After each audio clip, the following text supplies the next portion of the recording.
Local time. That was just before 1 a.m. Eastern time here in New York.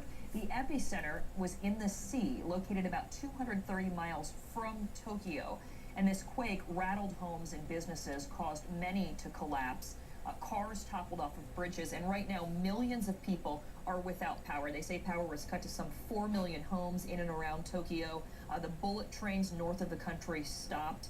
They also had major problems with landslides, people being buried in the aftermath of that. Right now, the confirmed number of people killed, 32, but many experts expect that to go much higher. Again, these are pictures that you're looking at from Tokyo, but this quake then triggered a massive tsunami. 13-foot wall of water having a devastating impact along the northeast coastline. And we're going to show you those pictures now where the waves just literally devouring this farmland several miles inland, washing away homes, cars, trucks. You saw huge ships, anything in its path. And again, we'll be showing you more of those dramatic pictures in just a moment. Also, just a new update for you. The U.S. Geological Survey is confirming now that a smaller earthquake, a magnitude 4.6, hit Hawaii.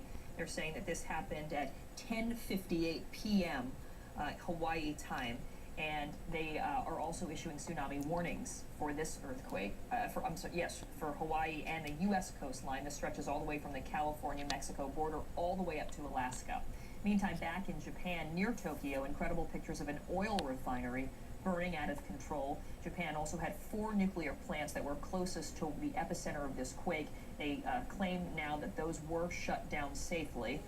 And the Prime Minister saying that as of right now, there are no reports of any radioactive material leaking from that power plant. And again, this was about 230 miles away, all away from Tokyo, a city of 13 million people. Our reporter, Kyung-ya, is there.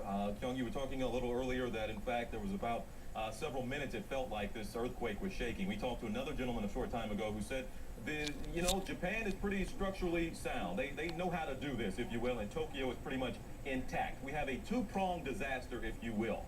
We've got the tsunami and we've got the earthquake. Let's start with the earthquake. What kind of shape, in fact, is Tokyo in right now?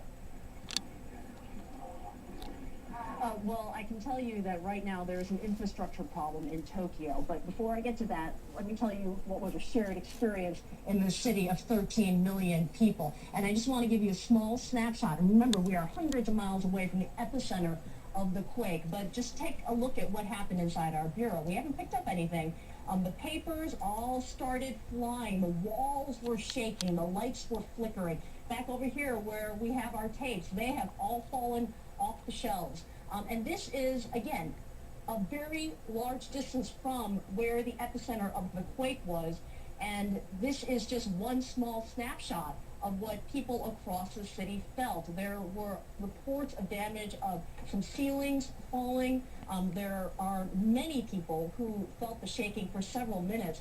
I was in one of Tokyo's busiest train stations, Tokyo Station, and in that station, we felt the shaking for several minutes. The train lines were shut down, the signs were swinging back and forth, the lights were flickering, you could hear children crying, and though there wasn't panic, because people are quite used to earthquakes, even an earthquake of this size, and this did rise to a higher level of concern, this was certainly something sizable. This was different, and especially when the train lines stopped and the underground was told, everybody get out. That's when people knew that we are on the verge of a national disaster.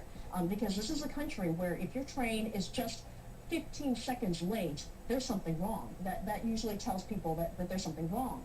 So to have an entire train line in one of the most connected cities in the world completely shut down, that is highly unusual, and that raises concern for people. So in the streets of Tokyo, people are on foot. They're trying to get home, but many people, just like New York City, have to commute a great distance, and it is very difficult to get home tonight because all the taxis are taken, there are no train lines, and as far as what we can tell, it is just very, very difficult to get around. So a lot of people walking around trying to figure out what they're going to do. That's the crisis in Tokyo.